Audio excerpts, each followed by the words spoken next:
that hasn't been announced yet, so you've got the exclusive on that.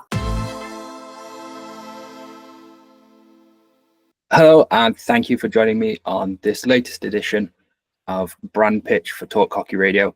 Today I am joined by Joe from Eigheen Hockey. Pleasure to have you on, Joe. Hi. So to get things started, tell everyone a little bit about Eigheen Hockey.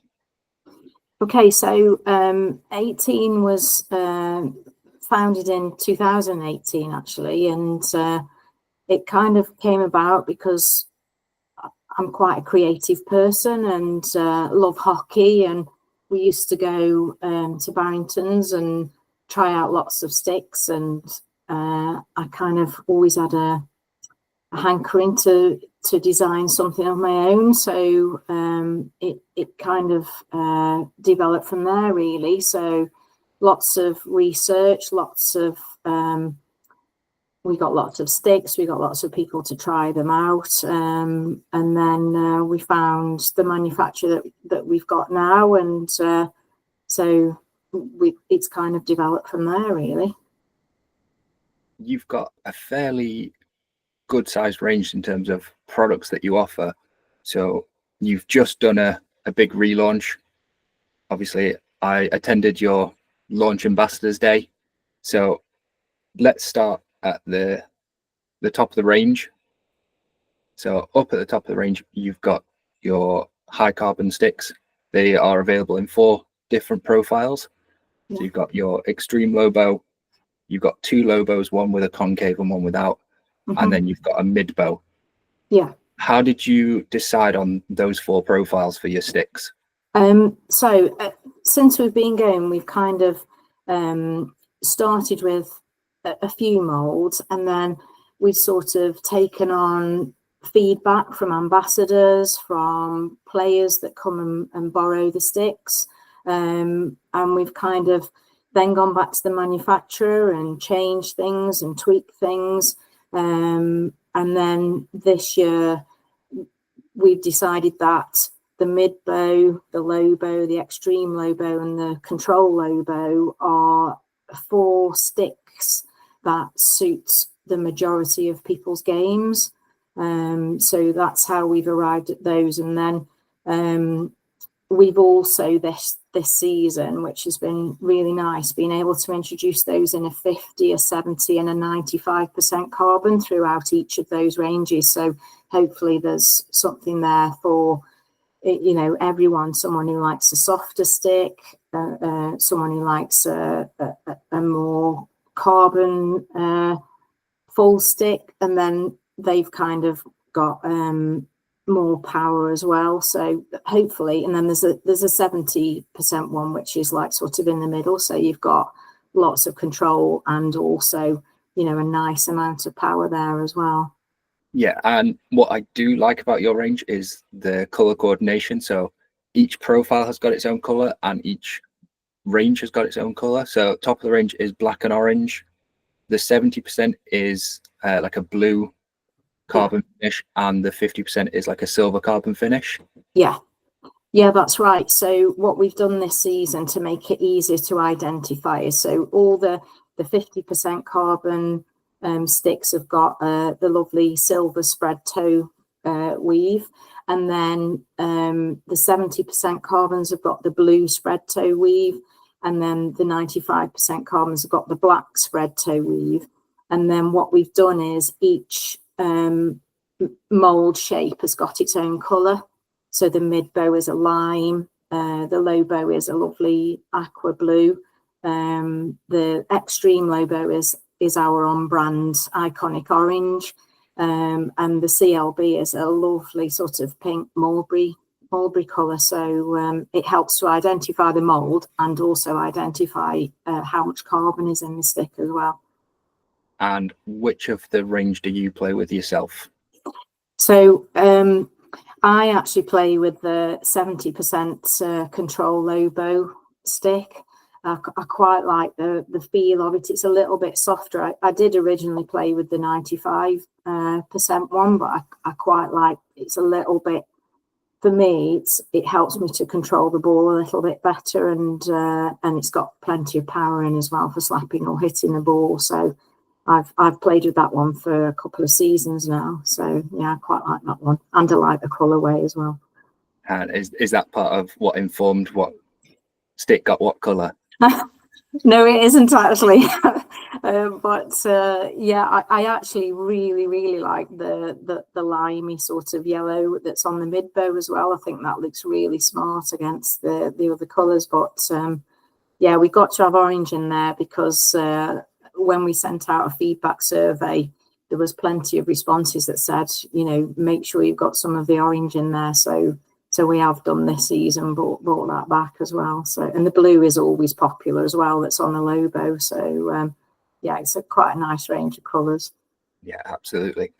And as I mentioned, as we started talking about this, your launch ambassador day. Obviously, I was part of this. This was an event where you invited a load of sponsored players down. Yeah. Provided everyone with kit and had your sticks available for sampling. And then you also ran a few skill seminars. So there was overheads, there was a shooting exercise, and there was goalkeeping workshops as well. Talk us through that a little bit. Okay. So for us, our ambassadors are really important. You know, it doesn't matter what level they play at, they're all really important to us. So so I'd wanted to do an ambassador day for a long time, and I thought this year was the right time to do it. You know, we've grown big enough that we've got lots of players playing with our sticks. So I wanted to give something back to the ambassadors. You know, they go out and play with our stuff and support us and on social media and whatever. And I thought, well, what can I do to give back to them as well? Because yes, we support them, but I want them to know how valued they are. So that's why I also wanted to invite you along as well, because I know you love hockey and seeing how different things work. So what I did was I sent out invitations, people responded.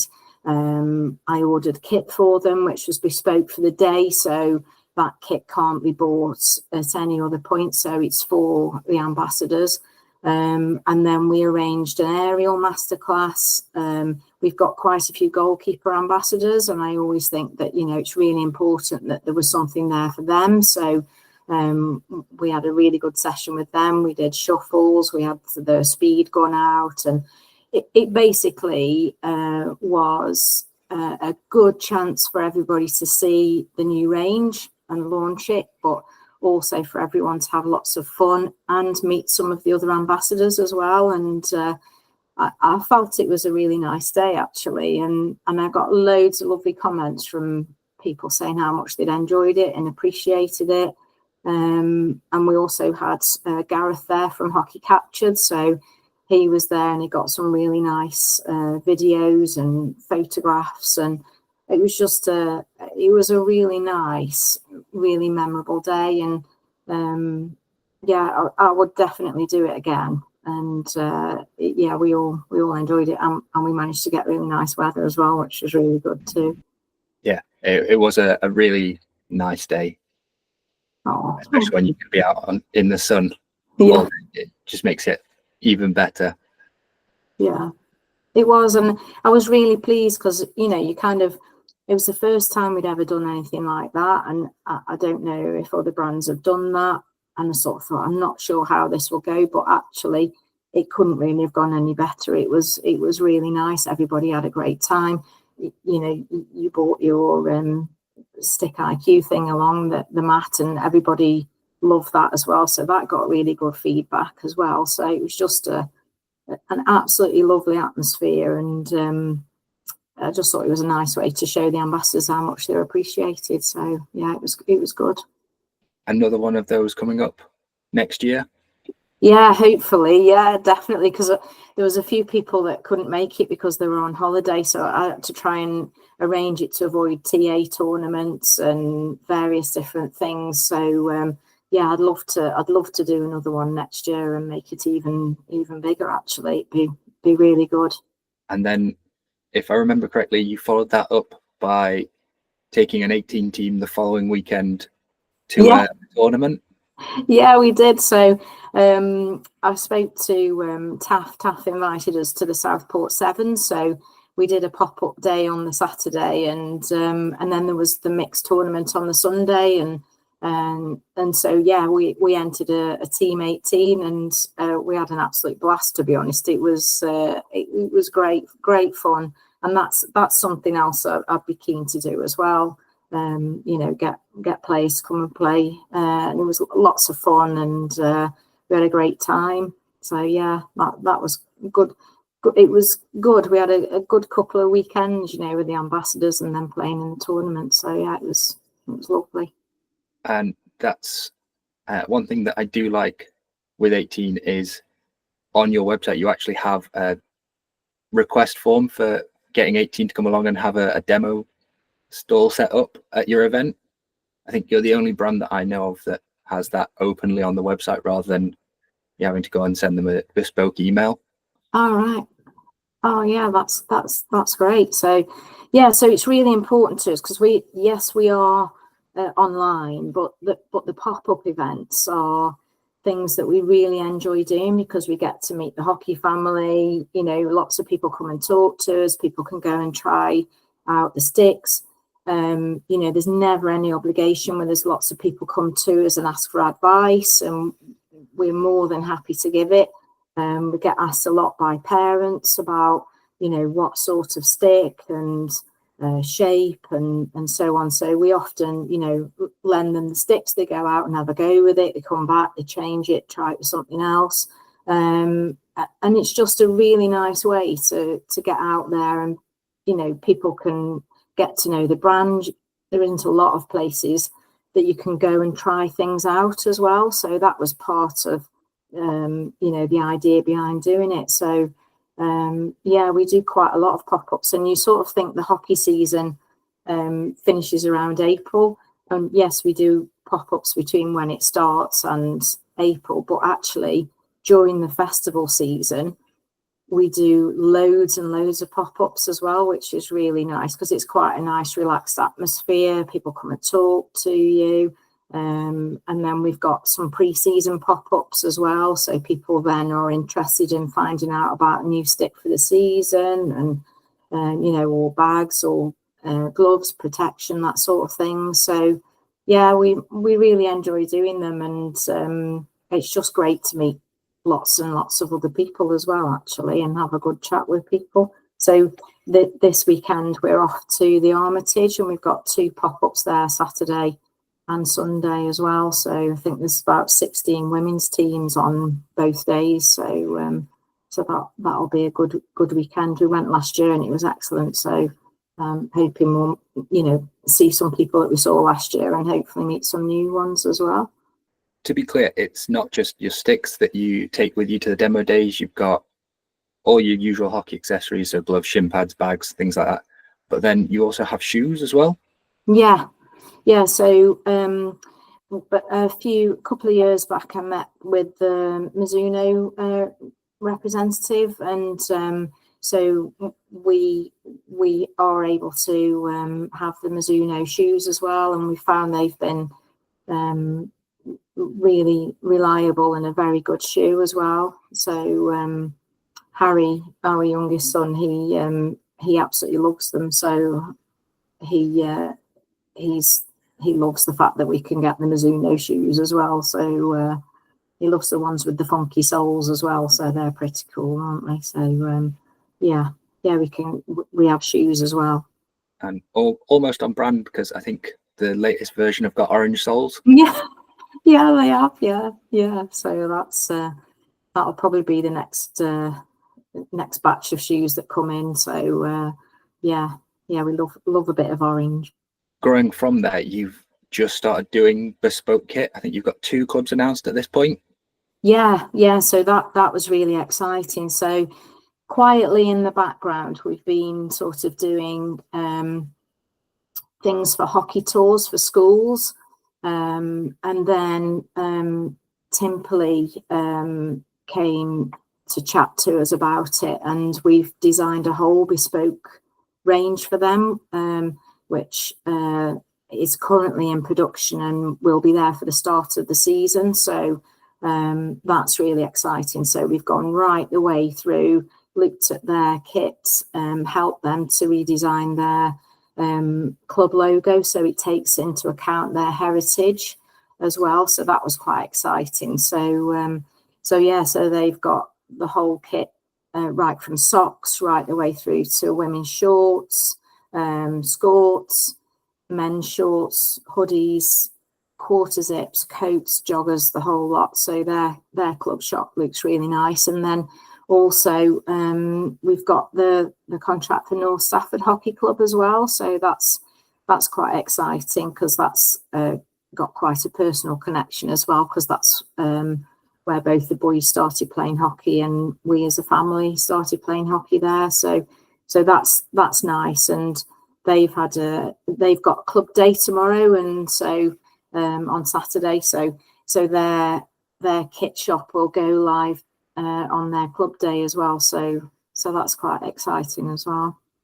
And with that, obviously having your links with the clubs, I know we talked on the Ambassador about the detail that you've gone into in designing the club kits, looking at old club badges, modernizing them, and it really seemed like quite an involved process to redesign the kits.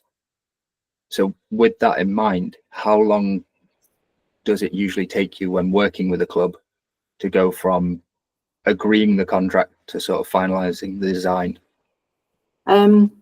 So I've learned quite a lot from sort of working with Simply. Theirs was quite a detailed, as you say, quite detailed, because they wanted that whole new badge rebrand.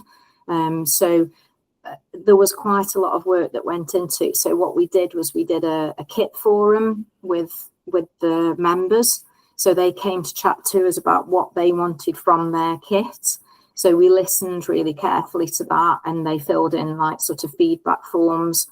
So that was the initial start of it. And then from that, I listened to the club brief and what the members had said. So we then looked at what they wanted from their kit. I'd done quite a lot of research as well and looked at what the European clubs have, because I always think that the kits in Holland and Belgium and Germany always look quite smart and premium.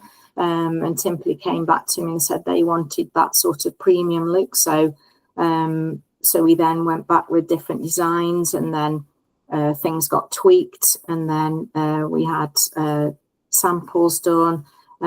So it's probably taken with Simply a good 2 to 3 months to get to the stage now where we've opened their kit shop, and their members are now ordering on that kit shop, and then the first sets of orders should be here next weekend. So that's taken quite a long time, because it was an involved process and it was very meticulous, and we wanted everything to be perfect. And then it was slightly quicker with the North Staff's kit, because they had already got their badge and they were they had quite an idea of what they wanted. They didn't want to go too far away from what they'd already got. They wanted kind of like a refresh. But again, we've introduced and looked at the kit and making it more inclusive. So we've thoughts in there, and so the ladies can play on in their games and that as well. So every aspect we've looked at with the kit, we've tried to make it bespoke for the club, but also make it very inclusive as well. So we're really pleased and sort of really proud of those two clubs and their kit that will come out as well. So yeah, it's been involved, but it's been really good and very creative, and it's kind of nice because I feel like we've made a difference. I want everyone to be sort of really proud as they walk out onto the pitch in their kit. That's really important to us. Yeah, and I mean, you talk about looking overseas at kit design. What I really like, if you look at the other leagues, there's not as many as I would describe them off the rack kits. So it's not just, here is our standard kit in your club colours. It is more involved, looking at what the club is wanting, not just the colours and slapping them onto existing designs. Yeah. I totally agree with you, because every club is different. You know, some clubs are small clubs, some clubs are bigger clubs, some clubs play at different levels, don't they? So I think the fact that we can try and meet the brief from the club is really important to the club and really important to us, because it's made for them. And I quite agree that it's not just changing the colour to suit the club. It's made for the club and what they want. Okay, so to pivot a little bit, when you are receiving sponsorship applications for players to become your ambassadors, what do you look for in the application? Okay, so it's really important to us that the person who applies to us gives us lots of information about where they play, what they do, and also for us, it's really important that they tell us what they do to give back to hockey as well. So we often get people that tell us that they do lots of umpiring. Well, that's a really important aspect. You know, when we sponsor people, it isn't just players, it's coaches as well. So if someone's giving back and coaching the juniors, that's a big plus point for us, because that, you know, it's inspiring the next hockey generation. So that's really important to us. If someone's doing loads of umpiring, so, you know, so Rachel Williams applied to us, you know, she's a great example of, you know, what she gives back to the sport, because that's her thing. She umpires. She's also really inspirational as well. So when we get applications for sponsorship, we don't just look at the player, we look at also if they give back in any way as well.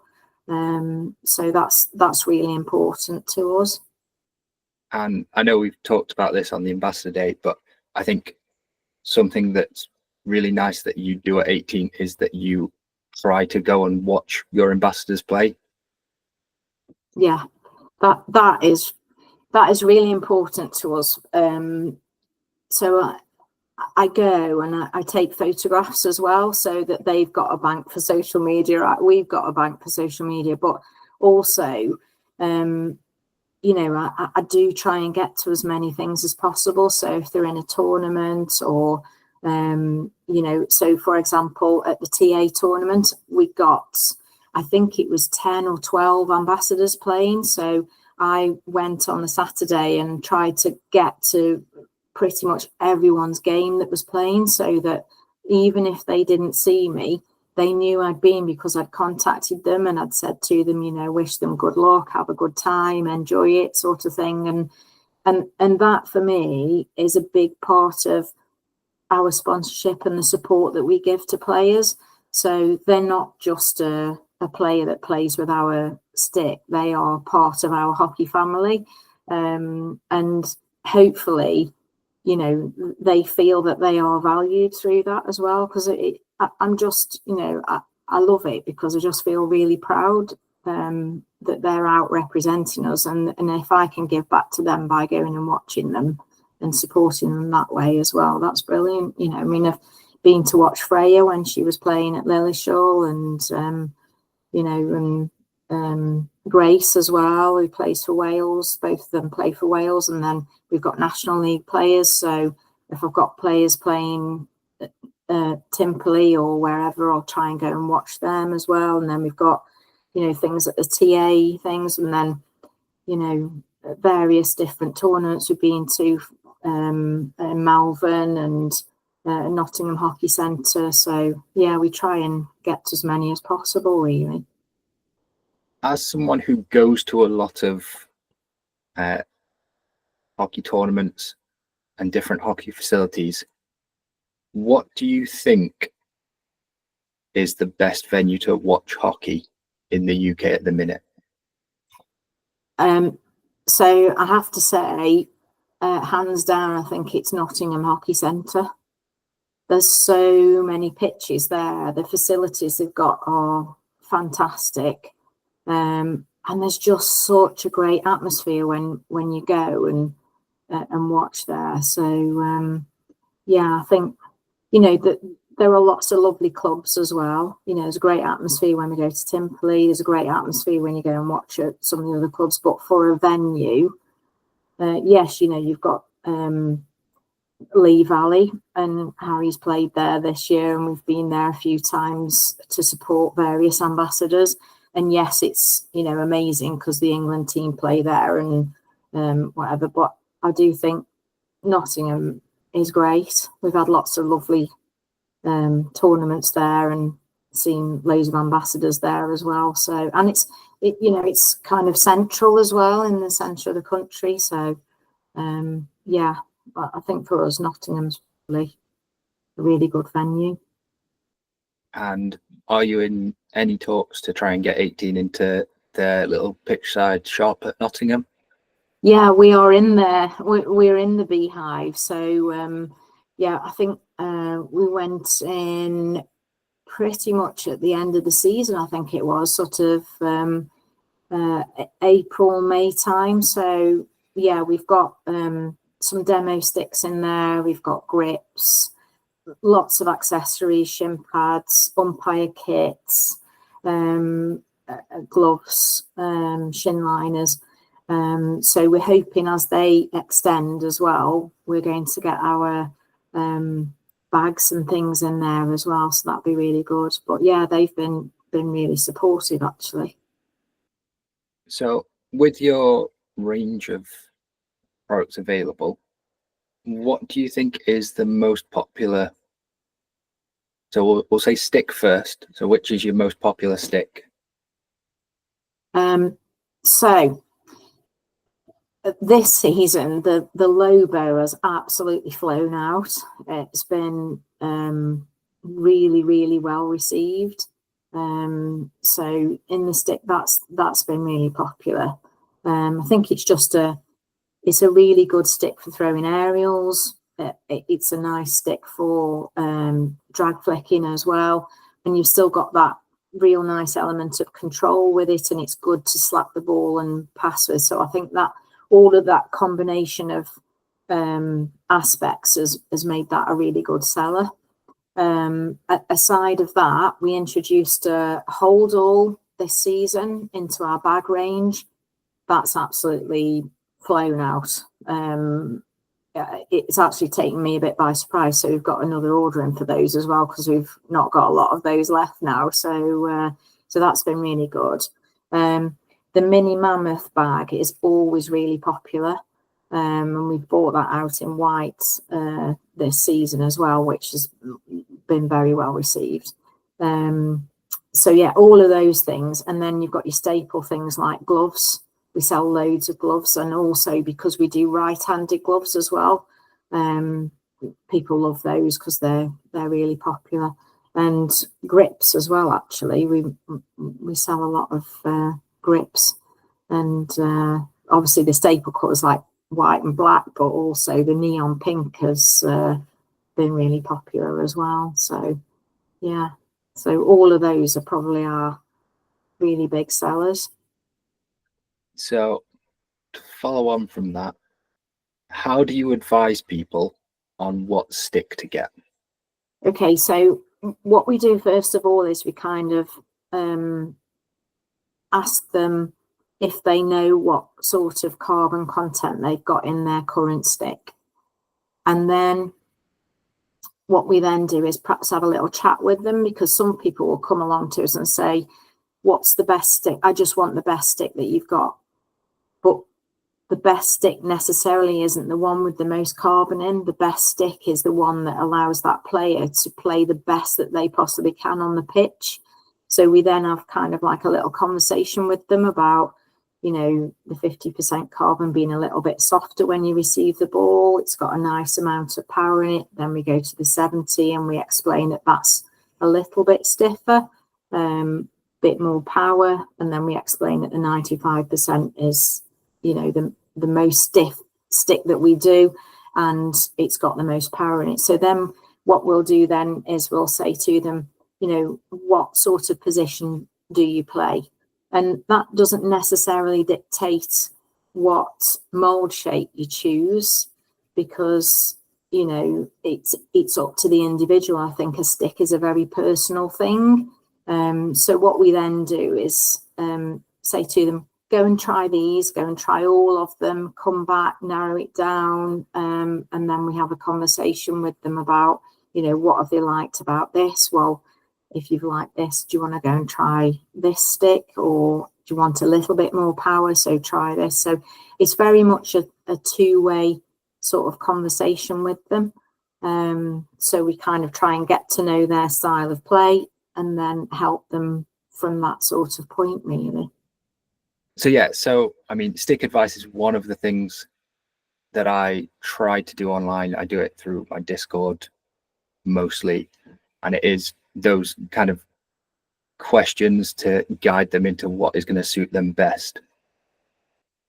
With giving out that advice, what is a common misconception that you'd like to debunk? Probably that the most carbon in a stick makes it the best stick, because if you can't handle 95% carbon, it's not the best stick, because it won't help your game. So it's kind of educating people that they need to find something that suits their game, really. Excellent. Right then. So I know you've got a couple of things in the works. Yeah. But what is it that you do at Eigheen that you would like to shine a spotlight on and make more people aware of? So I think you've highlighted quite nicely actually how much we do with the ambassadors in the background, because I don't think maybe that probably comes across as much. We also do a lot of sort of development work. So we're always striving to make our sticks the best, make our clothing the best, make all of our items the best. What is really important is quality to us, and in the background we work with our manufacturers, and you know, they've got to know that we have really high expectations, and that really is integral to our brand and our products. So that might not always come across, but in the background we're always tweaking things and making things better, because we want the people that play with our equipment and use our bags and wear our clothing to have a really good experience. With that kind of prototyping stage, how big of a group of people do you trust to try the product and give you feedback? So I think that's a really good question, because you kind of want people to work with you that you can trust. So we would probably look at it and pick a range of ages and a range of people that play it at different, I don't really want to say levels, but at different sort of experiences. So, you know, yes, we have got international athletes, but we have also got a lot of club athletes as well. And a lot of women play with our sticks, and a lot of men do as well. So we'd have a quite a nice cross section, so that we get a good amount of feedback, so that then helps to fuel our fuel our sort of development, really. And I know in the background we've talked about a potential upcoming limited edition stick, which I am quite excited for. Yeah, so that's in the So I'm just in talks with the carbon manufacturers, and our manufacturer knows about it. So yeah, we're going to do some development work on that, and I'd be more than happy for you to be involved with that with us as well. It'd be awesome. And then yes, we will go for a very limited edition stick. Actually, yeah, it'll be good. Is there any big announcements you want to give? Yeah, so also quietly in the background, I had a meeting with Greg Mill from the Extreme Beach Hockey. I met him at the EHL finals, actually. Got chatting to him, and so I've gone and got the rights to the beach hockey in England. So I've quietly gone down to Cornwall, to Watergate Bay, and we've planned a beach hockey festival for next June. So June 2026, there'll be a beach hockey festival going on down there. So that hasn't been announced yet. So you've got the exclusive on that. So that's all really quite exciting, and it's different. But the FIH have approved this because they see it as a way of getting people into playing hockey that necessarily wouldn't perhaps go on to the pitch, but they can participate. It's lots of fun. It's a little bit different, and I like the fact that it's different. I like us to do things that are a little bit different from other things. So yeah, so we're super excited about that. Yeah, I mean, I think different is always something interesting, and if you can keep things interesting, it can keep you moving forward. So for anyone who's not aware of it, tell us a little bit about beach hockey. So it's obviously played on sand. It's absolutely huge over in Australia. There's a big tournament over there in November, but it's played with different sticks, obviously hockey stick shaped, but they've got holes in it to allow the sand to go through. It's played with a much bigger ball as well, and I think it's a lot less players, obviously. So it can either be lined out like what you'd have a volleyball court, you know, with the lines in the sand, or there are big inflatable pitches as well. So yeah, it's quite exciting. Everybody obviously doesn't wear shoes, you don't wear shin pads. It's a very different sort of game. Everyone's in flip-flops and board shorts, I assume. Yeah, and hopefully you order the weather, and then it's really nice. And then so when we do the event, we're looking to do sort of adults on the Saturday, juniors on the Sunday, but we're also looking at putting in things like a silent disco after, and so people when they finish the hockey, there's going to be sort of like music on, and so you can make a whole day of it. Yeah, that sounds really good. And to kind of wrap things up, I always like to finish with this question.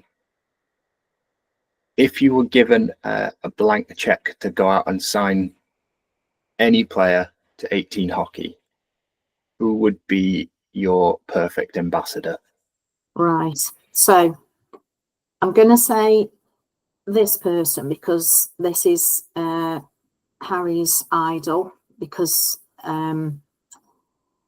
he's shown massive resilience, and that's Sam Ward, because of all what he went through. So Harry finds him really inspirational, and the fact that he's got, you know, he's come back from that huge injury.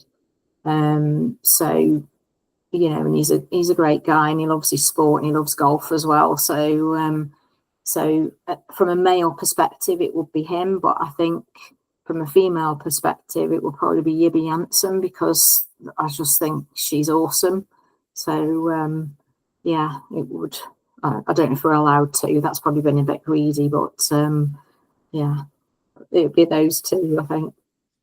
No, I think both are excellent choices. Right. All right. Yeah. Well, thank you very much for your time. Thank you for having us on. It's been lovely to chat to you. If you want to get yourself an 18 stick, head over to eighteenhockey.com, where all their new range is up and available now.